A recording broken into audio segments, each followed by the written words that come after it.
All right, friends, I just got back to the room, and when I do these shows, I like to try and give you my immediate thoughts. And so here I am.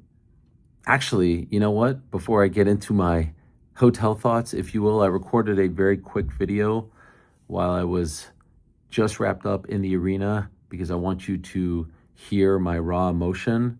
And so let's play that, and I'll be back in a second. I want to document this moment right here because this is insane, and I don't think I've ever been more appreciative, more grateful, and happier in my entire career.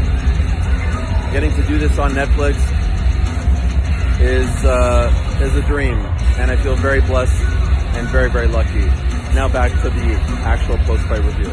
All right, so let me first start on a personal note if I can, and if I can't do that here, where else could I do that? Because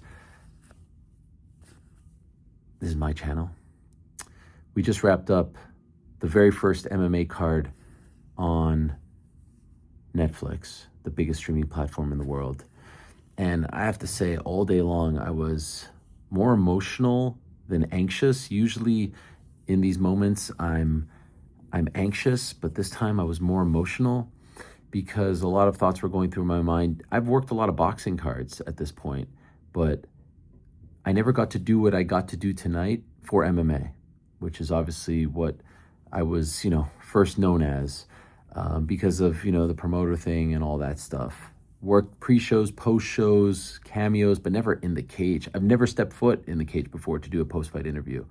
And so to get that opportunity tonight for Netflix on a card like this with names like we saw on this card, almost exactly 10 years to the day of UFC 199 in the same city as UFC 199, Inglewood. It was just a lot. It was a lot. And I was excited. I was nervous. I was emotional. I was so honored, so grateful, man. I don't think you guys realize it's big. It's big on a personal note. And so I'm sort of overcome with emotion. I think mentally and emotionally exhausted after City Winery last Friday, and then the live shows here in LA, and then everything that we did here in the anticipation of this fight. I'm just really grateful. I haven't looked at anything online.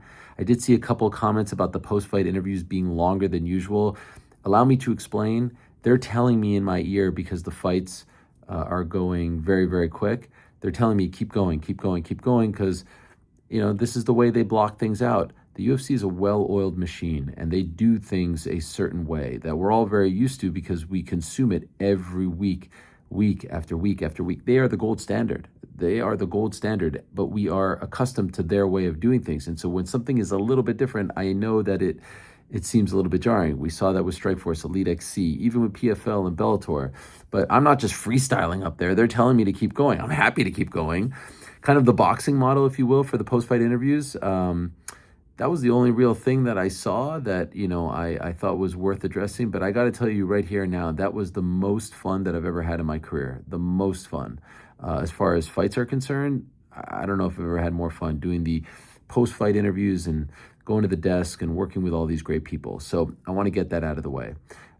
In the end, as you know, Ronda Rousey won in 17 seconds. And I can understand if people feel underwhelmed by that. I think, a lot of people would feel underwhelmed. You wanted to see a scrap. But to me, it's not like we've never seen this from Ronda before. We saw it at UFC 184 in February of 2015 in the same city as well, Los Angeles. She beat Ngannou in 14 seconds. She's done this. She's had quick finishes against Bethe Correia and Alexis Davis, Strikeforce, on and on it goes, Sarah Kaufman. This felt very quick, and there's a feeling of unfulfillment because you wanted to see just how good Gina is and how far she's come. And, I wish it went a little bit longer. I wish we got at least 60 seconds in exchange, but Ronda's really good. And that's why I kept asking her, is this it? Is this it? Is this it? And she maintains this is it. And so kudos to her. Without her having this idea, this whole event doesn't happen, and who knows what it spirals into. So that may be her lasting legacy in this game. I feel for Gina. I just saw her at the hotel. She's heartbroken, and understandably so. She just worked for a year and a half to get to this point, lost 100 pounds. She wanted so much more. She wanted so much more. And so my heart breaks for her. But as I said to her, I feel like, yes, moral victories are somewhat, meaningless, but for her, she did so much good, healing that wound, getting to a place where she is happy and healthy and loves the sport again, loves martial arts. It's just a beautiful thing. So yes, I can understand if you feel underwhelmed by how quick that was, but let's not forget, this has happened before on many occasions. I think it's her 10th armbar. It's something crazy. That's Ronda Rousey. She can be that good. And let's not pretend like she's never done that before. Now the question is, will she keep doing it? She says no, but there's a massive Holly Holm fight right there. It's right there. She fights for MVP. She obviously has a fight on May 30th, but it's right there. That would be gigantic. Co-main event, Nate Diaz, Mike Perry. I thought Mike was great. Obviously, there were moments where they looked a bit tired. That's why I asked him the question about, 2-minute rounds versus 5. But he looked like a killer out there. I'd love to see Mike stick around in MMA. Sounds like there's interest in a rematch from all parties. I think that could headline a card, obviously. Tough cut right there. Gnarly cut. It's just so much fun being in there with the blood and the snot and the mucus and all that. Man, I had a blast. I had a freaking blast. Mike Perry's the man. Nate is the man. It was so much fun being a part of that build. It was like a buddy cop movie. It really was. And I genuinely enjoyed, just being in their presence all week long. And Mike is still, in his prime. I haven't seen him in MMA in 5 years. And so, let's see. Let's see what happens. But I think that a rematch would be in short order would make a lot of sense. And I'd love to see him stick around in MMA just a little bit longer. And clearly Nate seems to want that rematch. Francis is the man. What about that moment with John Jones? I caught John from the corner of my eye and I was like, oh my God, this is amazing. No one was telling me to do that. And I'm so happy that we did. And then the moment with Jake as well. Francis is a specimen. To see him do that to Philipe Lins, I mean, God bless him. It's unfortunate we're not going to see the John Jones fight. They're not just going to let John Jones cross the street. But that would be, that would be something special. That would be something special. There's Cyril Gane, there's Alex Pereira, there's all this stuff. I don't think any of those fights are going to happen, unfortunately, because they're contractually tied up. But there's opportunity. Robles Despan. What about him? He had a great win over Junior Dos Santos. Vicious knockout. The first 3 fights ended in the first round, and that's all you can ask for. I was talking to Morrow. It reminded me of Strikeforce Heavy Artillery. I think that's what it was called in December of 2010. Robles was a beast. Junior took a vicious knockout there. Not sure how much longer he should do that. He looked to be in great shape, but it's good to see that old version of Robles show up. And what about Saladin Parnasse? What about the Kylian Mbappe of MMA? That guy's a stud, man. Look, there's some pieces there. Obviously, to build a promotion, you need more than just a few fighters, but Parnasse is a stud, 145, 155. That was a fun fight. Those first 3 fights were a blast. The first 4 were an absolute blast. Really enjoyed them, and it was great to see Parnasse, fight in the United States for the first time. On the undercard, Namo Fazil is a star, man. That guy is something. What a personality. What a buzzsaw he is. And I like Jake Babian as well. Enjoyed having him in studio. That was great. The Bad Blood, they really sold the shit out of that fight. So kudos to both of them. Shout out to both of them. That was a very fun way to kick off. Well, actually, to end the prelims going into the main card.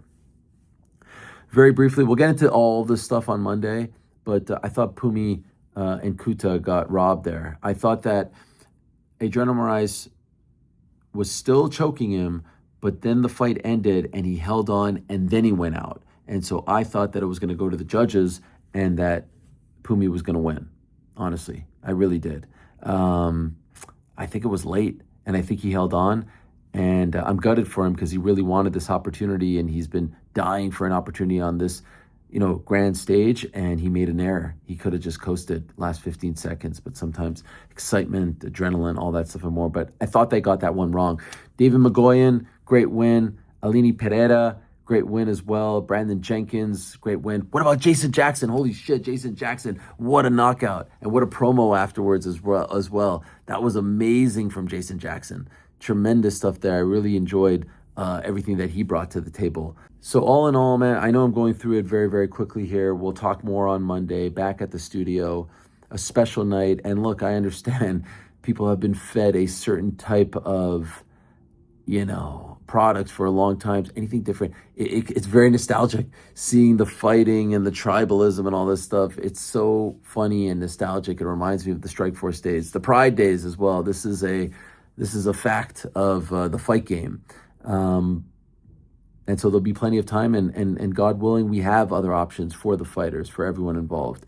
For me personally, that was so much fun. Thank you to everyone for the support. Thank you for the love. Thank you for watching. Man, what a week here in Los Angeles. I've been away since last Saturday. I'm excited to go back home and hope to get more of these opportunities. It was really an honor for me to be involved in any way, shape, or form. Thank you to Netflix and everyone involved. Being in the cage next to those guys after those moments are memories that I'll never forget. If it's just that, really, really, really special. So I'm filled with happiness and gratitude. I hope you guys enjoyed it. If not, all good. I don't take it personal, and we can talk more about it on Monday. Peace.